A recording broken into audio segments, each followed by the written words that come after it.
नमस्कार, आपका स्वागत है हमारी खास पेशकश यूके में। आप और आपके साथ मैं हूं भानु दीक्षित। आम आदमी पार्टी ने उत्तर प्रदेश के बाद अब उत्तराखंड में भी सभी सीटों पर विधानसभा चुनाव लड़ने की घोषणा कर दी है। दिल्ली के उप मुख्यमंत्री मनीष सिसोदिया ने इसका ऐलान करते हुए कहा कि आम आदमी पार्टी उत्तराखंड में सभी 70 सीटों पर चुनाव लड़ेगी। इसके साथ ही आम आदमी पार्टी के नेता मनीष सिसोदिया ने कहा कि वो 2 बार व्यक्तिगत रूप से उत्तराखंड गए हैं और वहां की जनता से मिले हैं। जनता की शिकायत है कि मुख्यमंत्री त्रिवेंद्र सिंह रावत ने वहां विकास के लिए कोई काम नहीं किया। बीजेपी ने जनता को सिर्फ ठगने का काम किया है। आपको बता दें कि पिछले हफ्ते ही दिल्ली के मुख्यमंत्री और आम आदमी पार्टी संयोजक अरविंद केजरीवाल ने घोषणा की थी कि उनकी पार्टी 2022 में होने वाले उत्तर प्रदेश विधानसभा चुनाव में हिस्सा लेगी। आम आदमी पार्टी दिल्ली से बाहर सिर्फ पंजाब में अच्छा प्रदर्शन कर पाई है। पार्टी ने हालांकि कई अन्य राज्यों में अपना जनाधार बढ़ाने की कोशिश की है, लेकिन अभी तक पार्टी को ज्यादा कामयाबी नहीं मिल पाई है। हालांकि दिल्ली और पंजाब में पार्टी का प्रदर्शन अच्छा रहा है। दिल्ली में जिस तरह के काम किए हैं, उत्तराखंड में भी आम आदमी पार्टी को आना चाहिए, चुनाव लड़ना चाहिए। चुनाव लड़के सरकार बना के बिजली, पानी, शिक्षा, स्वास्थ्य, रोजगार, इलाके का डेवलपमेंट, उन पे जो काम दिल्ली में हुए हैं वो होने चाहिए वहाँ पे। तो सारी चीज़ों को समझते हुए अरविंद केजरीवाल जी ने चुनाव लड़ने का ऐलान किया कि आम आदमी पार्टी उत्तराखंड की सभी सीटों पर चुनाव लड़ेगी। और उसके बाद से मैं 2 बार अभी व्यक्तिगत रूप से, और हमारे पार्टी के प्रभारी और सब लोग तो वहाँ काम कर ही रहे हैं। अच्छी टीम खड़ी हो रही है उत्तराखंड में, काफ़ी सीनियर लोग जुड़ रहे हैं धीरे धीरे और लोग भी जुड़ेंगे। तो मैं गया हूँ, जनता से मिला हूँ, तो वहाँ जनता की यही शिकायत है साहब कि मुख्यमंत्री त्रिवेंद्र सिंह रावत जी ने कोई काम नहीं किया। पिछले 4 साल से वहाँ पे कांग्रेस के मंत्रियों की और बीजेपी के मुख्यमंत्री की मिलीजुली सरकार चल रही है, तो वहाँ कोई काम नहीं हुआ। तो जीरो वर्क चीफ मिनिस्टर उनको कह रहे हैं लोग वहाँ पे। सर, तो कितनी सीटों पर आप लोग तैयारी कर रहे हैं? सभी 70 सीटों पे चुनाव लड़ेंगे। तो उत्तराखंड में आम आदमी पार्टी अब सभी 70 सीटों पर चुनाव लड़ेगी, ऐसा ऐलान कर दिया है। इस पर हम चर्चा करेंगे, हमारे साथ कई मेहमान भी इस चर्चा में जुड़ेंगे, लेकिन उससे पहले फिलहाल एक छोटे से ब्रेक के लिए रुकेंगे। ब्रेक के बाद फौरन हाजिर होंगे।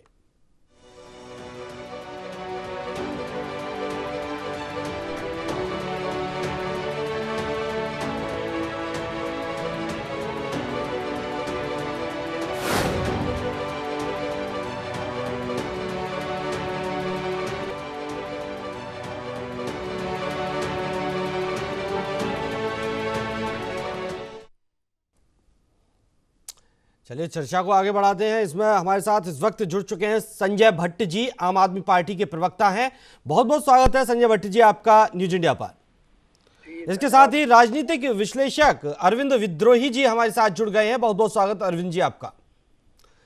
संजय भट्ट जी, आम आदमी पार्टी हालांकि उत्तराखंड में थी, अब तक थी, लेकिन अब एक बार फिर से सामने आ रही है, कह रही है कि 70 सीटों पर विधानसभा चुनाव लड़ेंगे। क्या कुछ रणनीति है आपके पास, क्या कुछ आधार है आपके पास? क्योंकि उत्तराखंड में सीधी टक्कर बीजेपी और कांग्रेस में देखी जाती है, लेकिन जब आम आदमी पार्टी उत्तराखंड में आएगी तो किन मुद्दों को उठाएगी, किन बातों पर वहां की जनता को विश्वास में लेगी? देखिए भानु जी, जिस प्रकार से उत्तराखंड को बने 20 वर्ष हो चुके हैं। 20 साल पहले उत्तराखंड बना, उससे पहले उत्तराखंड का आंदोलन हुआ, उत्तराखंड के लोगों ने मिलकर आंदोलन किया और उस आंदोलन के बाद उत्तराखंड का जन्म हुआ। लेकिन पिछले 20 साल से उत्तराखंड की जो परिस्थितियां थी, जैसे हम उत्तर प्रदेश में थे, अविभाजित उत्तर प्रदेश में थे, आज भी परिस्थितियां वहीं की वहीं है, जस की तस खड़ी हैं। पलायन का दंश आज भी वहीं का वहीं खड़ा है। और तो और इन 20 सालों में 5000 के करीब सरकारी स्कूल बंद हो गए हैं। स्वास्थ्य की दशा आपको मालूम है कि उत्तराखंड में अगर कोई महिला गर्भवती हो जाती है, वो नई लड़की हो, बेचारे 5-5, 6-6, 8-8, 10-10 किलोमीटर तक कंधे पर चारपाई बनाकर कंडी डंडी की तरह से ले जाना पड़ता है जी। ये हालात उत्तराखंड के जस के तस है। यानी 20 साल से जो सरकार आई, पहले 2 साल भारतीय जनता पार्टी, फिर 5 साल कांग्रेस, फिर 5 साल बीजेपी, फिर 5 साल कांग्रेस, अब ये 4 साल भारतीय जनता पार्टी फिर से। माने उत्तराखंड को भारतीय जनता पार्टी और कांग्रेस ने सिर्फ 20 साल में 9 मुख्यमंत्री दिए हैं। इसके अलावा जनता के लिए जो काम करना चाहिए था, उस काम में बिल्कुल भी उन्होंने छुआ नहीं, कोई काम नहीं करा, जिससे कि पहाड़ का जो दंश था, जो पहाड़ का जीवन है, जो देखिए पहाड़ संजय जी जो भी पार्टी आती है, जो भी नेता आता है, सबके पास यही मुद्दे होते हैं कि पहाड़ों में सुविधाएं नहीं पहुंच रही हैं, पहाड़ों से पलायन हो रहा है, पलायन रुक नहीं पा रहा है। जब महिलाएं प्रेगनेंसी का वक्त होता है तो उन्हें अस्पताल मुहैया नहीं हो पाता है, सुविधाएं मुहैया नहीं हो पाती है। तमाम राजनेता आए, तमाम पार्टियां आई, कह कहकर चले गए, लेकिन स्थिति जस की तस है आज। जबकि आज अगर सत्ताधारी बीजेपी पार्टी से हम बात करेंगे, हमारे साथ जुड़ेंगे उनके लोग भी, तो वे कहते हैं कि हमने ये सुविधा पहुंचाई, हमने वो सुविधा पहुंचाई, लेकिन जब धरातल पर उतरते हैं, वहां के लोगों से बातचीत करते हैं, तब उनका दर्द छलकता है, तब उनकी बातें सामने आती हैं, तब लगता है कि कहीं ना कहीं जनता छली गई है। और आप भी बस वैसे ही बातें कर रहे हैं। क्या आधार क्या है आपके पास कि आप ऐसा कुछ कर पाएंगे? क्यों जनता आप पर भरोसा करे? मेरा सवाल ये। जी बिल्कुल बिल्कुल भानु जी, आपने सही सवाल किया कि हर व्यक्ति, हर पार्टी यही बात बोलती है कि हम ऐसा करेंगे, हम वैसा करेंगे। पिछले 73 साल से भारत में यही होता आया है। एक मैनिफेस्टो निकाल देते हैं चुनाव से पहले, उस मैनिफेस्टो को घोषित कर देते हैं कि हम ये काम करेंगे। और 70 साल में जितनी सरकारें देश में आई, राज्यों में और आपने देश में, सभी ने, किसी ने 15 लाख देने का वादा किया, किसी ने कुछ किया, किसी ने कुछ किया, लेकिन बाद में उन्हें जुमला बोल दिया गया या उन बातों पे सरकारें खरी नहीं उतरी, सिर्फ और सिर्फ अपना घर भरने में हर मंत्री लग गया। यही पिछले 70 साल से होता रहा है। इसीलिए आपका सवाल भी इस प्रकार का है कि हर नेता, हर पार्टी आती है और बोलती है कि पहाड़ का जो दंश है उसे हम खत्म करेंगे, पहाड़ पे जो सुविधाओं के अभाव है, स्वास्थ्य का अभाव है, शिक्षा का अभाव है, सरकारी स्कूल बंद हो रहे हैं, सड़कों का अभाव है, उसे हम पूरा करेंगे। लेकिन भानु जी, मैं आपसे एक बात और कहना चाहूंगा। अभी दिल्ली में जो केजरीवाल मॉडल है, जो आम आदमी पार्टी का तीसरे टर्म की सरकार चल रही है, लगातार तीसरी बार सरकार आना कोई छोटी बात नहीं होती, उसके पीछे भी कोई ना कोई कारण होता है। और आम आदमी पार्टी एकमात्र ऐसी पार्टी है, उसने जो कहा वो करके दिखाया। आम आदमी पार्टी ने कहा कि हम बिजली फ्री देंगे, हम पानी फ्री देंगे, हम स्वास्थ्य के लिए काम करेंगे। वो सब काम उन्होंने दिल्ली में करके दिखाया। जब आम आदमी पार्टी ने दिल्ली में काम करके दिखाया, 200 यूनिट पर बिल पे पर मंथ बिजली फ्री कर दी, यानी 70 to 80% लोगों को बिजली फ्री है दिल्ली में, 24 घंटे बिजली दे दी। वहीं पानी की बात करें, 20,000 लीटर पानी पहुंचा दिया। जहां टैंकर माफियाओं का राज हो रखा था ठीक है संजय भट्टी जी, यानी कि दिल्ली मॉडल आप उत्तराखंड में अप्लाई करेंगे। चलिए, अरविंद विद्रोही जी भी हमारे साथ हैं, राजनीतिक विश्लेषक।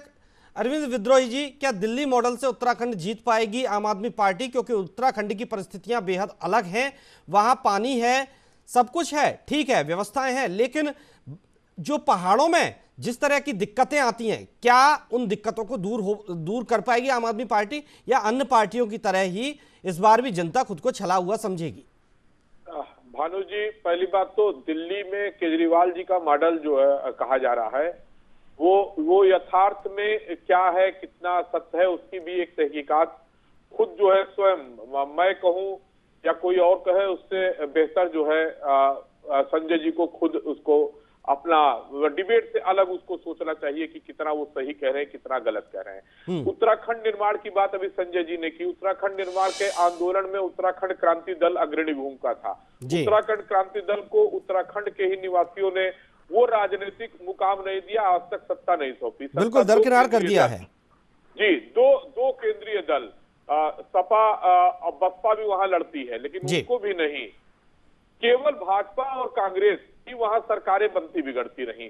तो उत्तराखंड की जनता का एक जो माइंडसेट है, क्या हमको इससे ये संदेश नहीं मिलता है कि उत्तराखंड के लोग जो है केंद्र में जो बड़ी पार्टियां होती हैं, जिनकी केंद्र में सरकार होने वाली हो या रही हो, उनसे जुड़ करके विकास देखते हैं। दरअसल हर स्टेट की भौगोलिक स्थिति, सांस्कृतिक स्थिति और सारी स्थिति सब अलग होती है। उत्तराखंड के काफी लोग उत्तर प्रदेश में, अभी भी पूर्वांचल में, मध्य उत्तर प्रदेश में रहते हैं और उनका सामाजिक योगदान किसी मायने में उत्तर प्रदेश के स्थानीय निवासियों से कम नहीं है। कहीं भी उत्तराखंड के लोग शेष उत्तर प्रदेश से अपने को अलग नहीं पाते हैं। लेकिन संजय जी को ही जवाब देना पड़ेगा उत्तराखंड के नागरिकों को, या समझाना पड़ेगा कि दिल्ली में केजरीवाल जी की सरकार ने अभी कोविड-19 के समय में कहा था कि दिल्ली में इलाज कराने उत्तर प्रदेश, बिहार, उत्तराखंड से लोग 500 रुपया खर्च करके चले आते हैं। ये इस तरह के सवालों को जवाब भी आपको देना पड़ेगा। साथ ही साथ वहां पर एक नौजवान उत्तराखंड के दिलबर नेगी की भी हत्या हुई थी। वो वहां अपना श्रम करने जो है वेटर के रूप में काम करने श्रम करने गए थे, उनकी हत्या हुई थी। उनके हत्या पर भी कोई न मिलने आम आदमी पार्टी का गया था, जबकि कई जगह जाते हैं मिलने। तो उत्तराखंड में जब आप आए हैं तो उत्तराखंड के लोगों की जो पीड़ा है, दिल्ली में जो लोग रह रहे थे या दिलबर नेगी के साथ इतनी बड़ी घटना हुई तो वहां क्यों नहीं गए, इन सवालों से जूझना पड़ेगा संजय जी को। इसी तरह के तमाम सवालों से उत्तर प्रदेश में भी आम आदमी पार्टी जूझ रही है। उनके संजय सिंह अभी आए थे तो उनसे पत्रकारों ने सवाल दिया तो वो उसको सवाल को जवाब नहीं दे पा हा कह के टाल दिए थे। तो दिल्ली का अपना अलग राजनीति है। अगर आप उत्तराखंड और उत्तर प्रदेश आम आदमी पार्टी आ रही है तो आपने दिल्ली में उत्तराखंड या उत्तर प्रदेश के लोगों के लिए क्या किया, अब तक आपने उन्हें कितना महत्व दिया। जैसे संजय सिंह उत्तर प्रदेश के हैं, राज्यसभा आपने बना दिया, उत्तराखंड के किसी आदमी को आपने क्या दे दिया अभी तक आम आदमी पार्टी में, ये भी सवाल उठे। ठीक है, लेकिन अरविंद विद्रोही जी, देखिए कई पार्टियां उत्तराखंड में पहले से मौजूद हैं। आता हूं संजय भट्ट जी, कई पार्टियां उत्तराखंड में पहले से मौजूद हैं। आम आदमी पार्टी भी यहां लोगों के बीच में आएगी, लेकिन जो सत्ता पक्ष सरकार है उसने जो पैठ बना रखी है वो भी तो काम कर रही है, वो भी तो विश्वास में है लोगों के। जी नहीं है विश्वास, वही मैं कह रहा हूं कि वो भाजपा और कांग्रेस में ही उत्तराखंड की जनता का मन रहता है। लेकिन चूंकि अरविंद केजरीवाल दिल्ली में लगातार जीत के आ रहे हैं, उनके समर्थक उनका एक अपना मॉडल कहते हैं। जैसे मोहल्ला क्लिनिक की बड़ी चर्चा होती है, लेकिन साल भर पहले मैं तो लास्ट फरवरी के बाद से दिल्ली गया नहीं हूं, तमाम वहां पर मोहल्ला क्लिनिक बंद थी और गंदगी भी, सफाई की भी नहीं। लेकिन चूंकि जनता दिल्ली की उनको चुन रही है तो वो वहां के मुख्यमंत्री है, कुछ ना कुछ उनका काम अच्छा लग रहा होगा। लेकिन उत्तराखंड के लोगों के लिए, दिल्ली में भी उत्तराखंड के तमाम लोग रहते हैं, उनके लिए क्या किया। जैसे उत्तर प्रदेश का नेतृत्व संजय सिंह थे तो उनको आपने राज्यसभा बना दिया, तो उत्तराखंड के ठीक है अरविंद जी, ठीक है, उत्तराखंड से उठेंगे। रोकूंगा मैं अरविंद जी आपको। शादाब शम्स जी हमारे साथ जुड़ गए हैं, राज्य मंत्री हैं उत्तराखंड के। बहुत बहुत स्वागत है सर आपका न्यूज इंडिया पर। जी बहुत धन्यवाद, बहुत धन्यवाद जी। शादाब जी, उत्तराखंड में अब तीसरा मोर्चा और आपको देखने को मिलेगा। आम आदमी पार्टी ने ऐलान कर दिया है कि सभी 70 सीटों पर लड़ेंगे। बीजेपी के लिए कहीं ना कहीं चिंता बढ़ जाएगी, मुश्किल बढ़ जाएगी। कांग्रेस से तो लड़ी रही थी, जो उत्तराखंड की स्थानीय पार्टी थी उनसे लड़ रही थी, लेकिन अब आम आदमी पार्टी भी आपके मुकाबले में होगी। भानु भाई देखिए, हमें कहाँ फर्क पड़ता है कि आम आदमी पार्टी के आने से, तो मुझे लगता है कि बहुत गलत फहमी आम आदमी पार्टी ने पाली है। और मुझे एक शेर के साथ शुरू करूंगा कि तुमने देखा है जो दिन में वो ख्वाब अच्छा है, हमको मालूम है ख्वाबों की हकीकत यारो, दिल को बहलाने के लिए गालिब ये ख्याल अच्छा है। तो दिल बहलाते रहे आम आदमी पार्टी। ये इससे पहले लोकसभा लड़ चुके हमारे सामने, जमानत जब्त, ये विधानसभा लड़ चुके, जमानत जब्त हुई, ये निकाय चुनाव में मेयर में हमारे सामने आए, जमानत जब्त हुई। और क्या साबित करेंगे, कोई पहली बार लड़ रहे हैं क्या जी।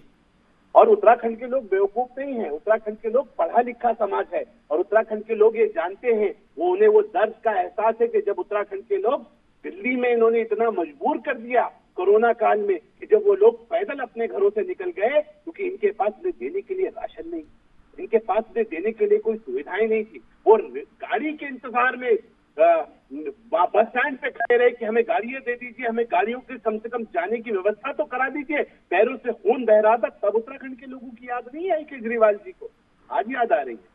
अब दिल्ली मॉडल उतारने की बात कर रही है आम आदमी पार्टी।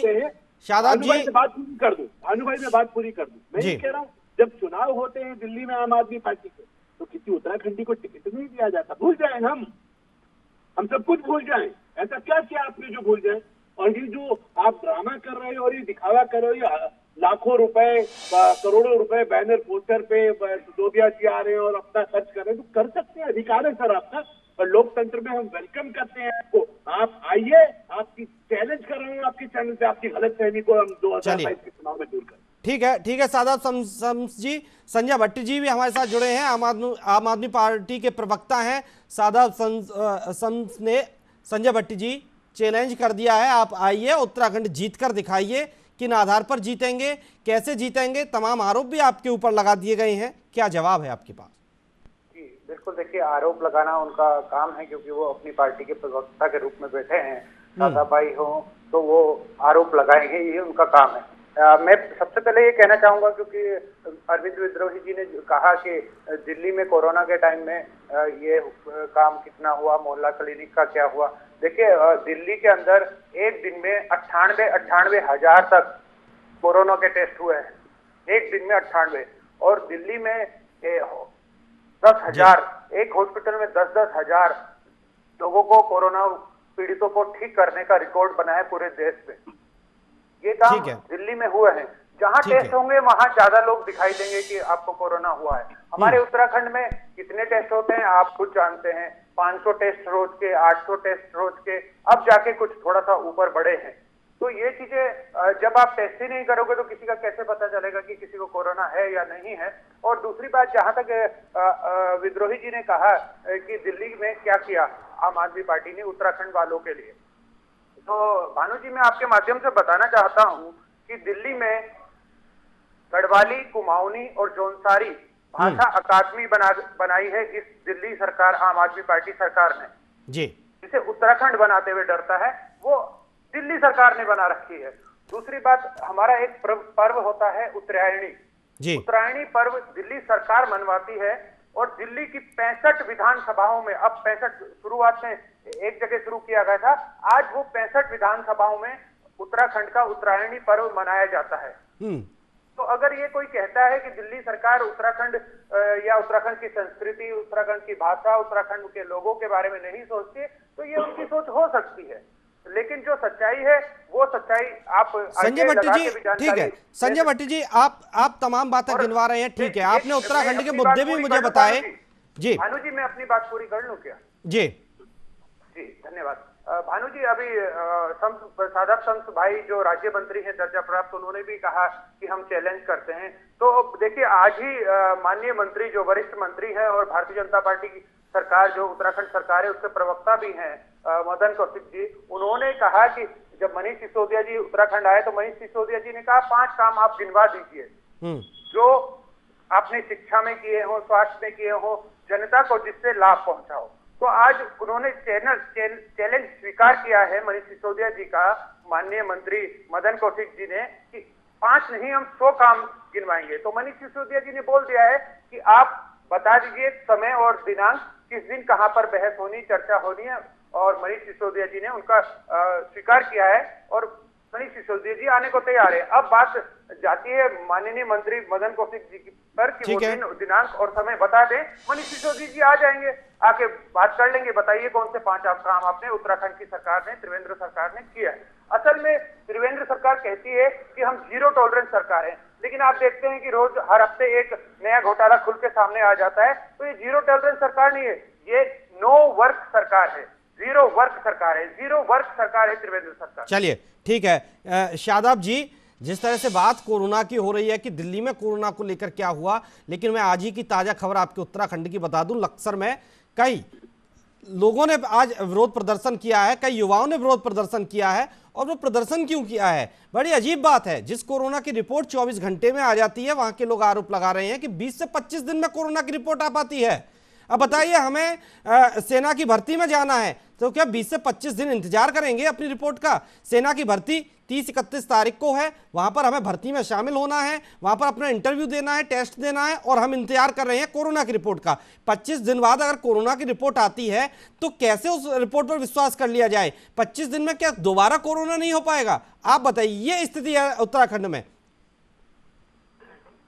भानु भाई, मुझे अच्छा लगता है कि आरोप कांग्रेस के और आम आदमी पार्टी के प्रवक्ता लगा लेते और जवाब मैं देता रहता, लेकिन आपसे उम्मीद नहीं की जाती कि आप आरोप लगाएंगे। नहीं, मैं आरोप नहीं लगा रहा सर, मैं तो आज जो खबर आई है उस पर मैं डिस्कस कर रहा हूं। तो बताइए, ऐसे मुद्दों को विपक्ष क्यों ना भुनाएगा? मुझे जवाब तो देने दीजिए। मैंने आपको कहा कि हम विपक्ष नहीं भुनाएगा, विपक्ष मैंने कहा कि इन्होंने पूछा कि हमने क्या किया। भ्रष्टाचार पर कड़ा प्रहार, उत्तराखंड को मुफ्त उपचार, राजधानी गैर सैन्य का सपना किया साकार, डबल इंजन की ये सरकार नरेंद्र मोदी की है। ये हम स्लोगन देते हैं, हमारे यहाँ स्लोगन आम बच्चे से आप पूछेंगे तो उसे पता चलेगा। ठीक है, मैं इतनी बात बड़ी ईमानदारी के साथ कह सकता हूँ कि ये पहली सरकार है जिसमें उत्तराखंड अकेला स्टेट है। जरा दिल्ली कर देना 100% मुफ्त इलाज की घोषणा, क्यों नहीं कर देता? हमने में मुफ्त इलाज होता है 100%। अभी सुनिए ना यार, मत बोलिए ना। सुन लीजिए संजय जी, कौन सी गलतफहमी में हो?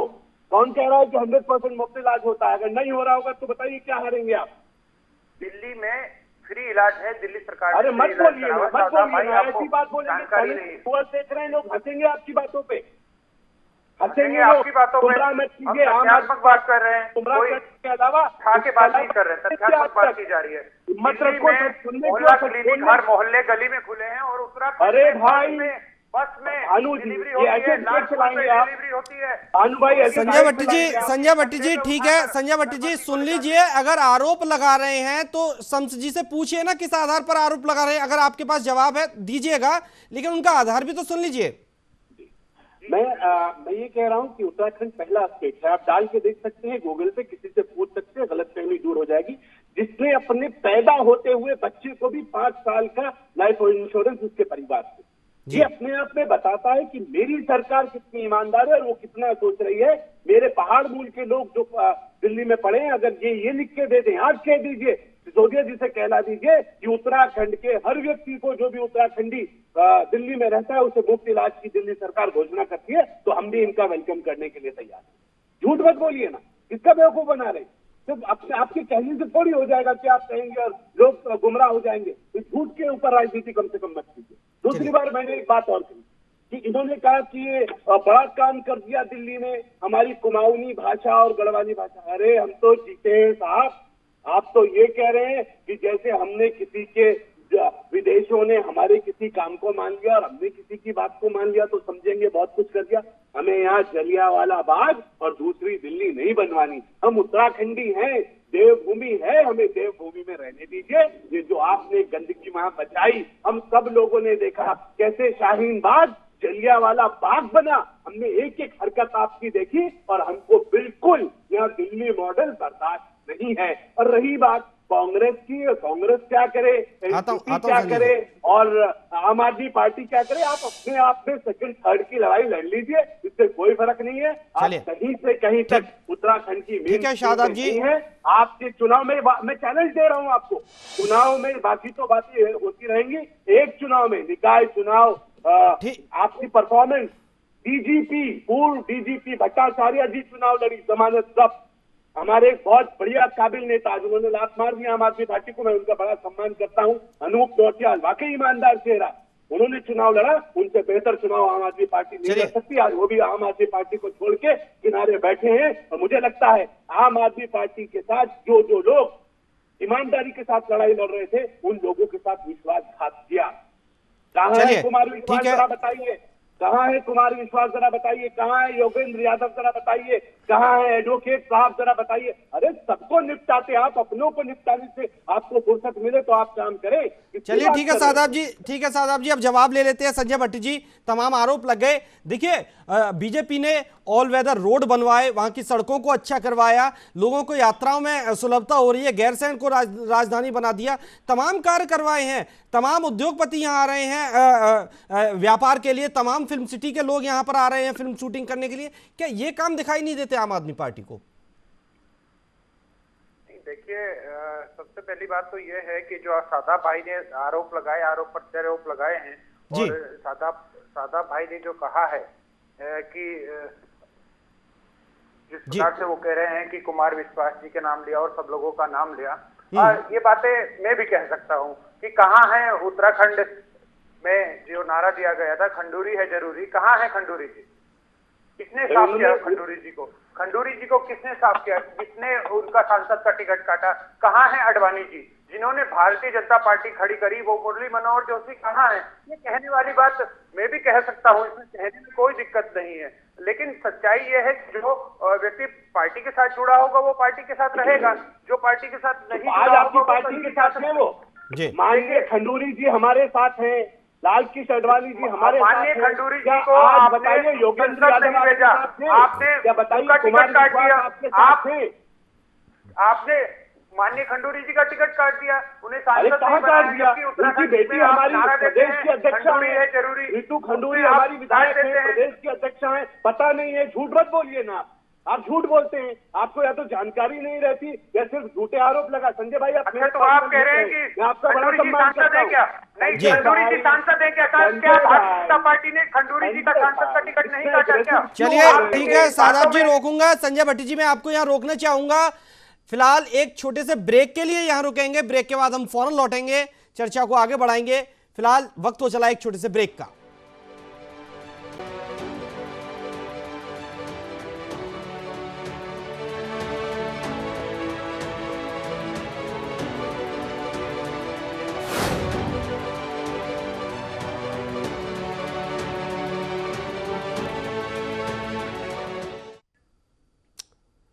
ब्रेक के बाद आपका स्वागत है। इस वक्त चर्चा में मेरे साथ जुड़े हुए हैं अरविंद विद्रोही जी, राजनीतिक विश्लेषक हैं, संजय भट्टी जी, आम आदमी पार्टी के प्रवक्ता, और शादाब शम्स जी बीजेपी से हमारे साथ जुड़े हुए हैं।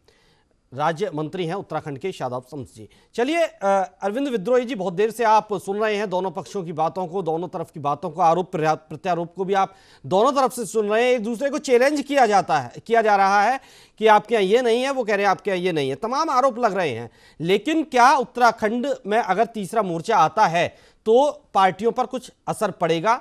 क्या जनता का खिंचाव तीसरे मोर्चे की तरफ होगा या वोट बैंक जो है वो बटेगा?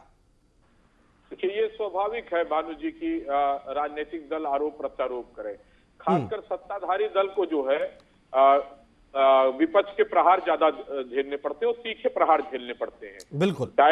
दिल्ली में आम आदमी पार्टी हो तो उस पर प्रहार होगा, और उत्तराखंड में भाजपा तो उसको, और क्योंकि केंद्र में भी भाजपा की है तो भाजपा को ज्यादा तीखे सवालों का सामना करना ही पड़ेगा। ये बिल्कुल राजनीति में ये प्रासंगिक है और ये ठीक भी है, पर राजनीति में कटुता नहीं होनी चाहिए और अनर्गल जो है आरोप नहीं होने चाहिए। अब मैं कुछ भानु जी जो बातें मैंने सुनी संजय जी की और शादाब जी की, उनको मैं जल्दी से 2-3 बातें उनको कहना चाहता हूं। एक तो हमारा समाज जो है वो कथनी और करनी में अंतर को जो है स्वीकार नहीं करता है। एक चीज सब लोग जानते हैं, कुछ लोग करते हैं, सब लोग नहीं। स्वास्थ्य सेवाओं को लेकर के जो दिल्ली सरकार का मोहल्ला क्लिनिक का दावा है, उसको लेकर के मैं एक चीज याद दिलाना चाहता हूं। डॉक्टर राम मनोहर लोहिया पत्रकार भी थे, समाजवादी चिंतक भी थे।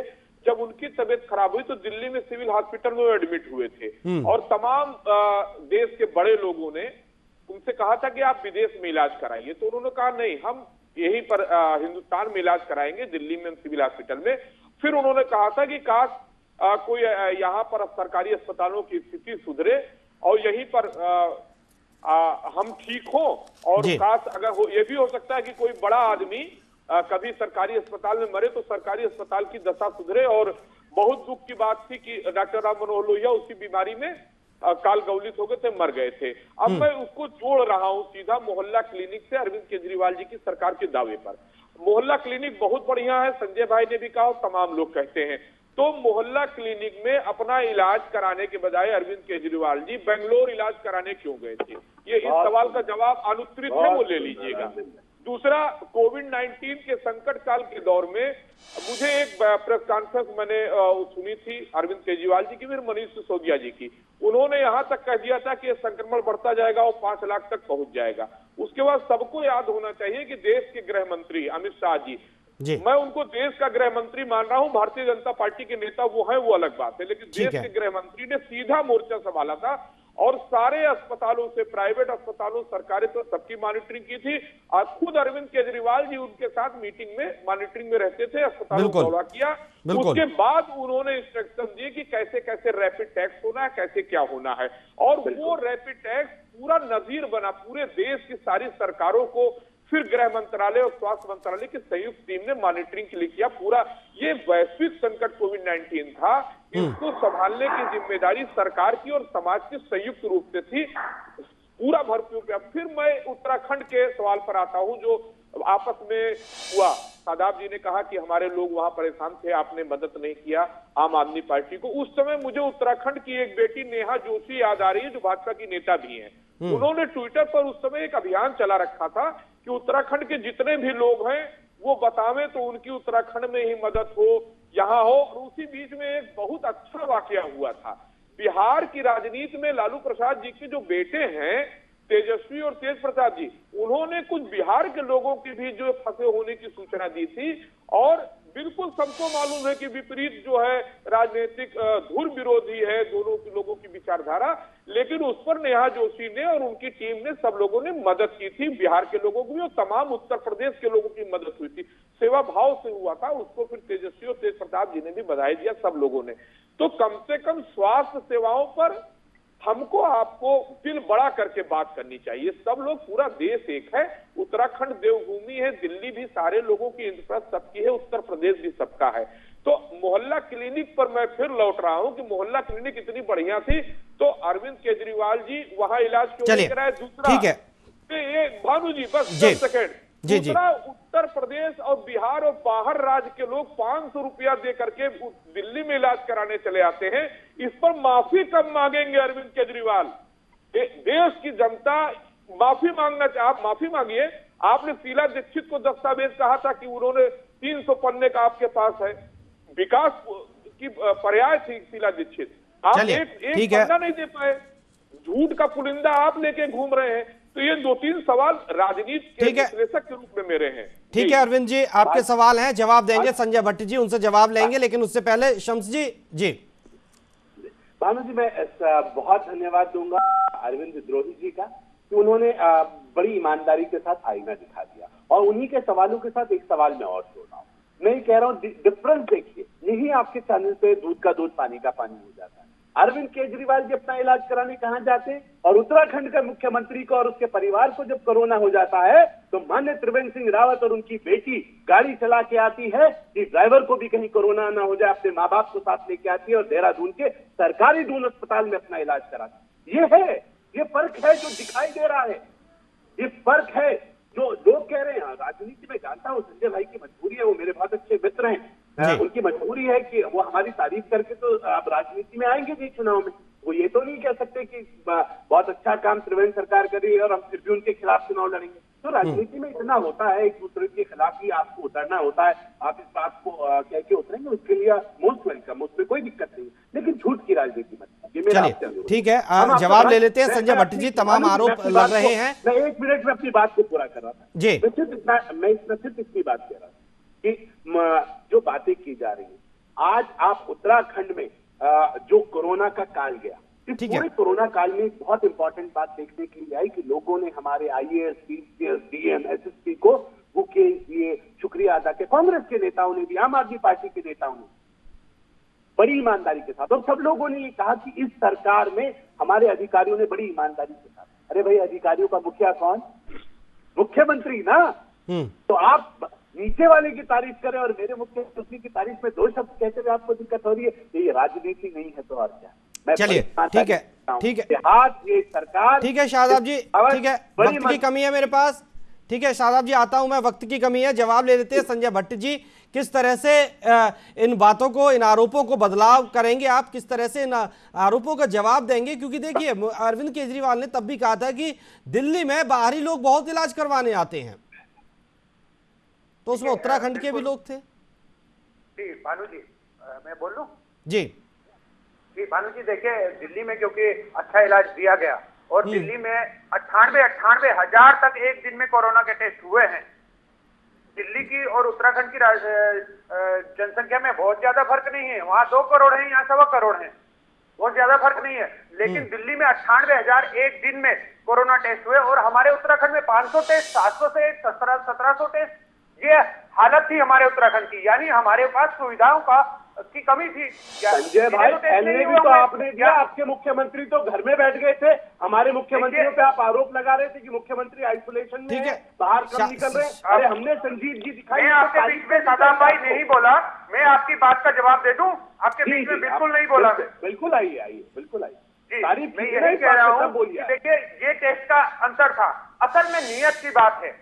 जिसकी नीयत सही होगी वो सही काम करेगा। दिल्ली में सबसे ज्यादा, एक दिन में सबसे ज्यादा, दिल्ली में 10-10 हजार एक हॉस्पिटल में कोरोना के मरीज ठीक हुए, पूरे देश में कहीं दूसरी जगह नहीं हुए। ये दिल्ली में हुआ, ये दिल्ली सरकार ने किया, दिल्ली के उन स्वास्थ्यकर्मियों ने किया, उन्होंने डॉक्टरों ने किया। अरे सब दिल्ली में किया है। और दूसरी बात, हमारे माननीय मुख्यमंत्री जी की बात अभी, अरे लाखों लोग मर गए आपकी लापरवाही के कारण। आप जो हमारे बाजी चाहिए आप लोगों को, शर्म आनी चाहिए अरविंद केजरीवाल को। लाखों लोग, बेगुनाह लोग आपकी जरा सी लापरवाही घोटाला करते रहिए, घोटाला करते रहिए और हल्ला मचाते रहिए। आपकी नीयत खराब है, आप तारीफ कर रहे हैं अपने, आपको इस बात में शर्म आनी चाहिए। आप महसूस कीजिए आपकी चूक हुई, आपकी गलती थी, उस गलती को गलती मानिए। आप भ्रष्टाचार में डूबे हुई सरकार हो ऊपर से नीचे, अरे तुम लोगों के हत्यारे हो, आपने बेगुनाह लोगों को कोरोना के जाल में डाला। तुम्हारी लापरवाही के कारण दिल्ली में इतने बेगुनाह लोग मारे गए। सरकारी स्कूल बंद कर दिए, आप जवाब सुनना नहीं चाहते हैं। चलिए ठीक है, देखिए इस तरह से किसी की बात समझ में नहीं आएगी, किसी का जवाब सुनाई नहीं देगा। इस तरह से अगर आप लड़ेंगे तो इस तरह से जवाब नहीं सुनाई देगा। एक एक करके संजय जी, जिस तरह से आरोप तमाम लगे हुए हैं, कोरोना को ही नहीं, उत्तराखंड में और भी समस्याएं हैं। कोरोना की समस्या देखिए पूरे विश्व में फैली हुई है, लेकिन जो पलायन की समस्या उत्तराखंड की सबसे मूल समस्या है, सबसे बड़ी समस्या है। रोजगार की समस्या यहाँ सबसे बड़ी समस्या है। हालांकि बीजेपी दावा करती रही है कि हमने बहुत हद तक इस स्थिति को काबू किया है, तमाम योजनाएं चलाई हैं, लोगों के लिए तमाम रोजगार लेके आए हैं। बाहर के लोग भी अब यहाँ रोजगार लेकर आ रहे हैं, अपनी कंपनियां लेकर आ रहे हैं, उनसे बातचीत हुई है। फिल्म इंडस्ट्री के लोग भी आ रहे हैं, गैरसैंण को ग्रीष्मकालीन राजधानी बना दिया है। ये सब लोगों की मांग थी, तो वो सब काम हुए हैं। इसको आप किस तरह से देखेंगे? भानु भाई देखिए, सबसे बड़ी बात तो ये है कि जिस प्रकार से हमारे माननीय मुख्यमंत्री जी शुक्रवार को कोरोना घोषित करते हैं, तो रविवार को क्योंकि उनका जन्मदिन होता है तो वो कोरोना से ठीक हो जाते हैं। यानी 1.5 से 2 दिन में कोरोना से कौन सा लोग हो गए भाई? ये भी एक जांच का विषय है। क्या उन्हें कोरोना हुआ भी था या नहीं हुआ था, ये भी जांच का विषय है। झूठ बोलते हैं, 2 दिन में झूठ की राजनीति बंद कर दो। आप देखिए ना, 2 दिन में कैसे ठीक हो गए। रविवार को जन्मदिन आया तो वो निकल के बाहर आ गए। इतने व्यूअर्स इंडिया के, 2 दिन में कैसे ठीक हो गई वो? शनिवार एक दिन में ठीक हो गई क्या? झूठ बोल रहे हैं, एक दिन में ठीक हो गए, झूठ बोल रहे हो आप। रविवार को ठीक हो जाते हैं क्या? एक दिन में कौन कौन कोरोना का मरीज ठीक होता है? ये लोग ऊपर से नीचे तक झूठ में डूबे हुए हैं। भाई झूठे लोग हैं, झूठ बोलते हैं, झूठ की बात को दिखती है, चैनल पर झूठ बोल रहे हैं। मुख्यमंत्री ने कहा, ये देखिए एक दिन में कौन सा मुख्यमंत्री है, कौन सा कोरोना का मरीज ठीक होता है? शुक्रवार को कोरोना होता है, शनिवार को एक दिन को होता है, और रविवार क्योंकि माननीय मुख्यमंत्री जी का जन्मदिन था तो रविवार को ठीक हो जाते हैं। ये बहुत बड़ी सोचनीय विषय है, कोई की बात सवाल नहीं उठाता। तीन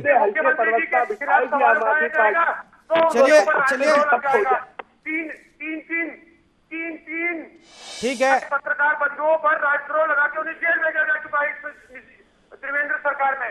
क्यों? क्योंकि यहाँ पर बोलना मना है। चलिए संजय भट्ट जी लोगों का भी बोलना मना है। आप ये देखिए ना, चलिए संजय भट्ट जी, भानु जी मेरी बात थोड़ी सी बात, वक्त की बहुत कमी है मेरे पास। संजय भट्ट जी, वक्त की कमी है मेरे पास। क्या अरविंद केजरीवाल उत्तराखंड के दौरे पर आएंगे जल्द? जी बिल्कुल भानु जी। देखिए, दिल्ली में जो स्कूल, सरकारी स्कूल आज खड़े हो गए हैं, ऐसी पढ़ाई हो रही है कि विश्व के लोग देखने आ रहे हैं कि दिल्ली में किस प्रकार की स्कूलिंग है। ठीक है, सरकारी स्कूलों की। चलिए संजय भट्ट जी, ठीक है केजरीवाल जी उत्तराखंड के दौरे पे 2% आएंगे। ठीक है, वक्त की बहुत कमी है मेरे पास।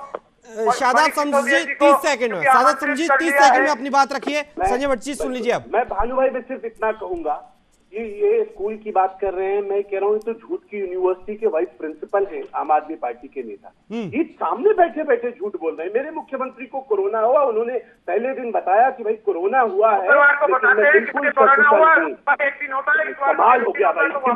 देखी ना, तुम्हारी इस झूठ के कारण ये देवभूमि है। क्या झूठ बोलने वालों को पाप लगता है कि अरविंद केजरीवाल नहीं है, देवताओं की भूमि से खड़े होकर झूठ बोलोगे, जबान से जब्त होंगे तुम लोगों।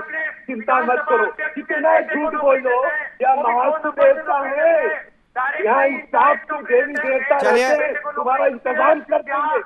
जिंदगी में कभी सियासत में सत्ता। ठीक है शादाब जी, ठीक है, रोकना चाहूंगा, वक्त की कमी है मेरे पास, वक्त की कमी है, वक्त इजाजत नहीं दे रहा चर्चा को आगे बढ़ाने के लिए। उससे पहले अरविंद विद्रोही जी, वक्त खत्म हो, बहुत कम शब्दों में आपकी प्रतिक्रिया चाहूंगा। जी जी, देखिए भानु जी, राजनीति में आरोप प्रत्यारोप और ये सब चलता रहेगा, बहसबाजी। लेकिन मेरे जैसा आदमी अरविंद केजरीवाल जी और उनकी पार्टी अगर किसी पर आर्थिक भ्रष्टाचार का आरोप अब लगाएंगे तो मुझे समझ में नहीं आएगा, क्योंकि शीला दीक्षित पर लगाए हुए आरोपों का एक भी पन्ना आज तक नहीं दे पाए। देखिए, आप पहले लगाए हुए आरोपों का समझ कीजिए। उत्तराखंड में आपको बड़ा पुण्य मिलेगा क्या?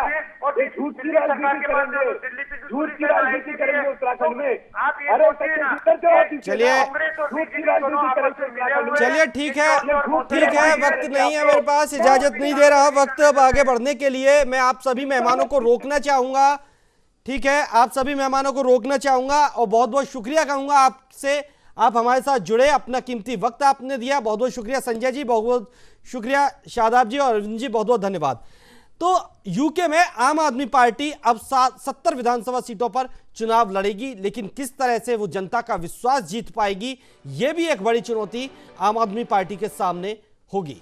बहरहाल इस चर्चा में इतना ही, दीजिए इजाजत, नमस्कार।